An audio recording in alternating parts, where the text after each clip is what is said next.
Hi, my name is Claire Thompson, and this is my introductory discussion board.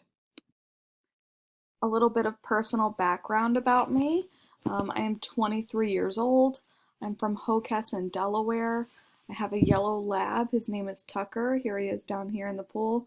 He's a really big boy. He's like 120 pounds. He's enormous. I recently got married this past June to my husband. His name's Rich. And then I'm currently due with my first baby.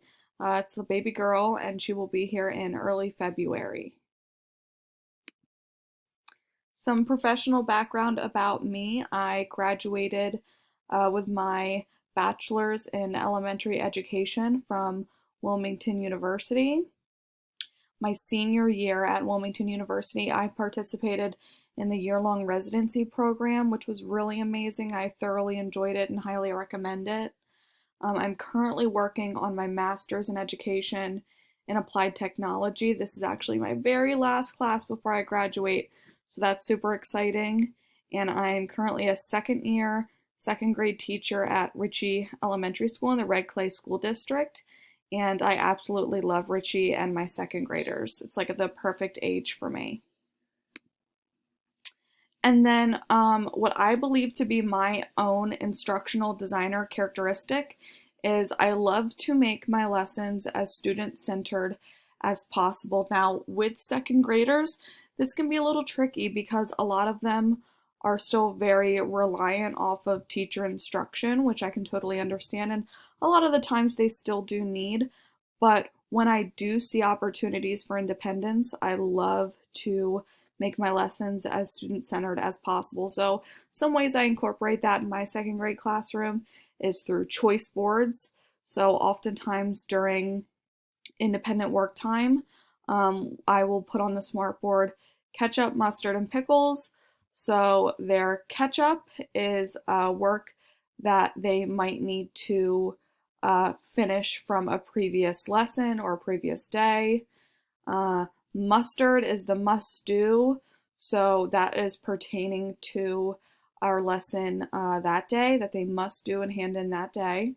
And then after they're done their ketchup and must do, they can go to the pickles. So you pick. So often here is where we'll get fun, and I will allow the students to pick from a variety of different activities, ranging from different apps on their Chromebooks, on ClassLink is the learning management system we use, or maybe in their handwriting journals, or maybe some sight word work. So a bunch of things that I put on you pick to make that time a little more student-centered.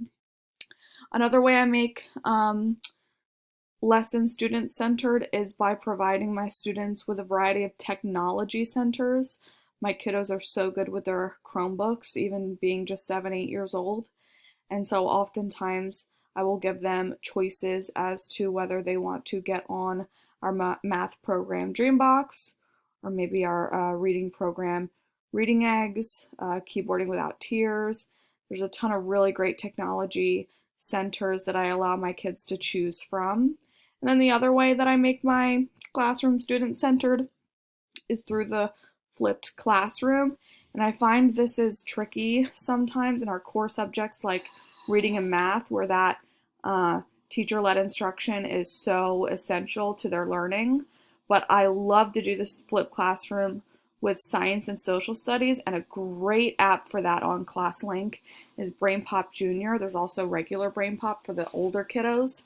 And BrainPop Junior is so amazing. I talk about it all the time because they make it so easy to make your lesson student-centered. So you can look at different topics on BrainPop Junior. So maybe plants, animals, history, presidents, Martin Luther King Day, anything you can think of in terms of science or social studies. When you find that topic, there are videos, games, quizzes, a bunch of different activities the students can complete for that one topic.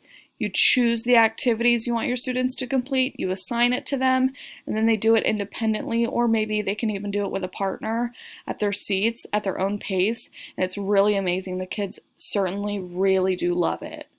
And so that is my introduction discussion. So thank you for watching, and I hope you all have a great rest of your semester.